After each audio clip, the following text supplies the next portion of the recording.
Logan from 2017. The IMDb plot summary: in a future where mutants are nearly extinct, an elderly and weary Logan leads a quiet life. But when Laura, a mutant child pursued by scientists, comes to him for help, he must get her to safety. This is directed by James Mangold, the second James Mangold film we've had in the episode so far. Kind of cool coincidence there. Starring Hugh Jackman, Patrick Stewart, and Daphne Keane.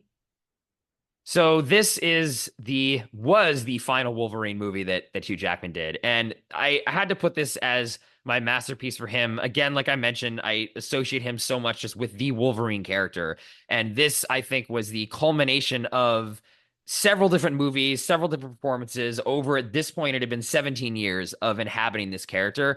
And I think he brings all of that to this performance, which is a Logan and a Wolverine character that is also, pushed to the brink. I mean, this is inspired by a really great comic book called Old Man Logan. It was like a mini series they did of an old Wolverine, and very, very different, involved a lot of the Avengers and different themes, but they took that premise and really gave you a world weary Wolverine that was pushed to the limit. And I think the acting that Hugh Jackman now has to do in this movie for the character is everything that he was subtly kind of doing in the background of all the other X-Men movies, the past weighing on him, him sort of fighting this animal instinct versus his humanity. These are all themes that Hugh Jackman had given hints of in this Wolverine character, but in this movie, it is the focus of the movie, in the themes of the film and Hugh Jackman's acting. And I think he just brings all of that to bear in this performance here. And in this movie, it's just incredible pathos he can bring to a character that yes, he didn't create the character, but I do think he created the cinematic version of it. A lot of this was him, and just to see him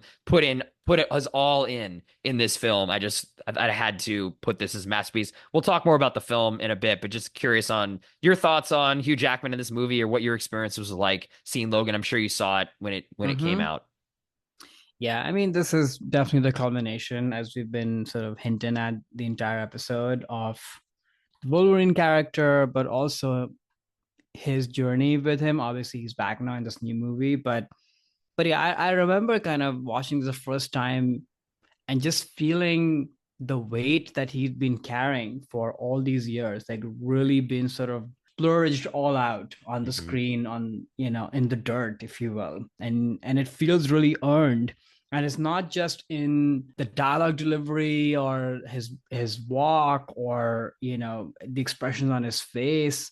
His entire kind of being is sort of at this place. It's once again totally committed but really earned. And the other thing I would say is that there's like a restrained quality to this, because I think the Wolverine that we see obviously is younger as a character, but also Hugh is younger, Mm-hmm. and those movies obviously were meant as to be popcorn movies. So the tonality is different, and yet he's able to communicate pathos and everything that we've been talking about. But this movie, and thanks to James Mangold and I guess Hugh's own creative involvement as well, that Mm-hmm. they're able to sort of strip all that out and make this into a really dark and grounded movie where the stakes really matter. And whatever is going on with him, his relationship with Patrick Stewart and the little girl, like all of that feels really heavy and meaningful.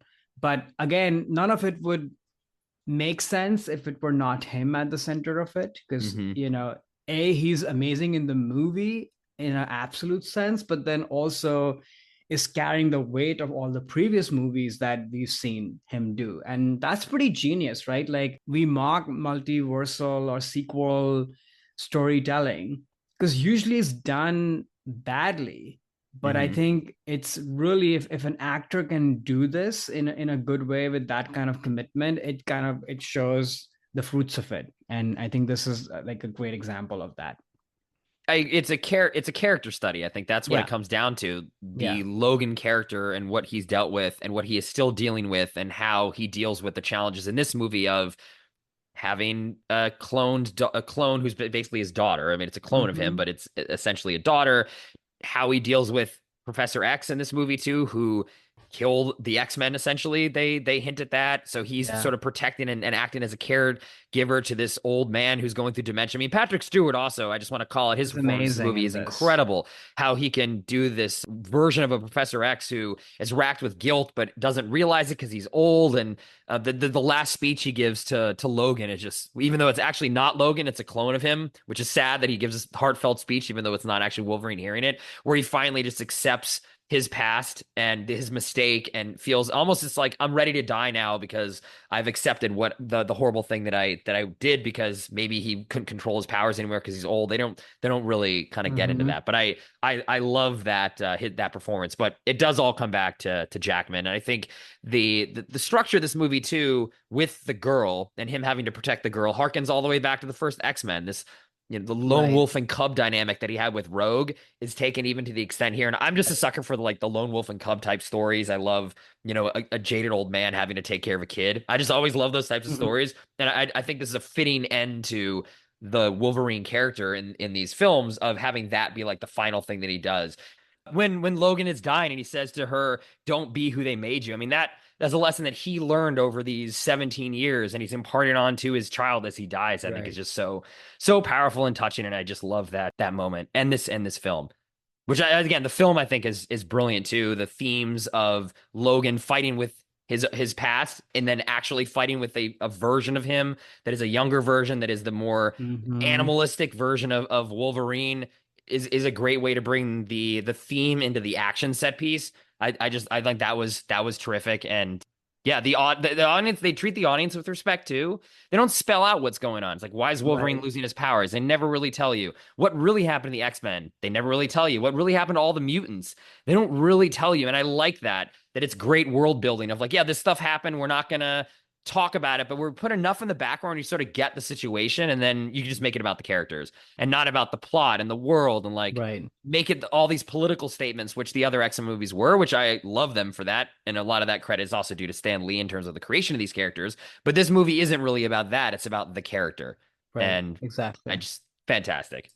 Yeah, it just makes the stakes. I mean, that, like I said, to me, that's always my complaint, and this just feels real Hmm.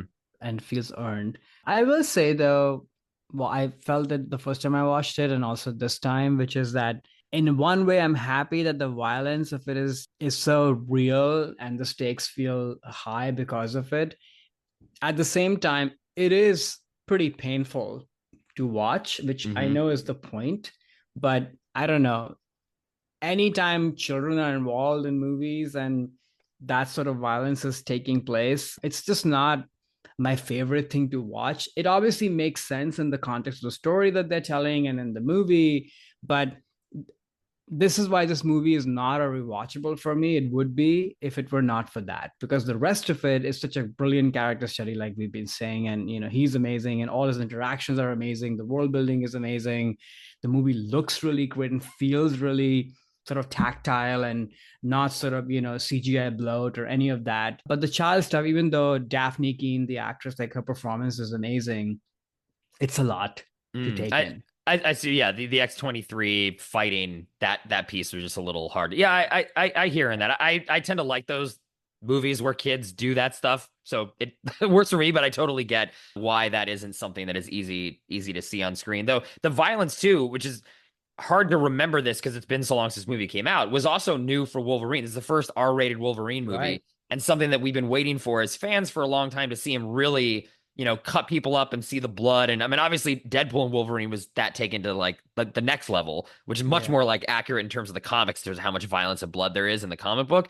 But this movie, I thought, handled that really well, where it didn't feel like in Deadpool and Wolverine, the violence was there to be fun and funny and like awesome. And in the Logan violence, it was meant to be scary and I think hard to Hmm. watch. And because the characters are under so much duress, and it's just a much more grounded and serious movie. So I totally understand your queasiness at seeing when X-23, and then also the rest of the kid mutants at the end too. Oh They're all yeah. in danger and they're getting attacked, and that stuff is always hard to watch. But I think important in these X-Men movies that they show the mutants under attack, because that's what makes these characters so interesting. That they're heroes, but they're never the alphas. They're always the minority.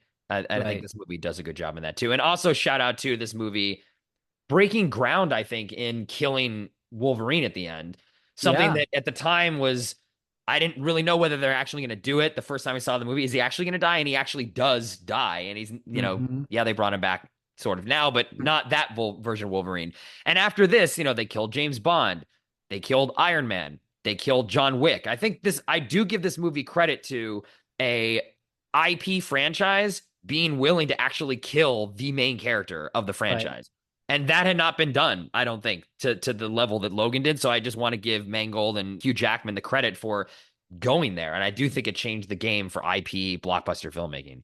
Yeah. And it's fitting to the story, right? Like it doesn't feel cheap. It doesn't feel like, oh, we're going to do this because how cool Right. would that be? And blah, blah, blah. Like it feels that really earned Hmm. into the story. Like, where does this character go from here, right? Like we've seen so much misery, so much pain that even though you're really sad for his death, but you also, at least I also sort of feel like, okay, you can be free now, Exactly. Right.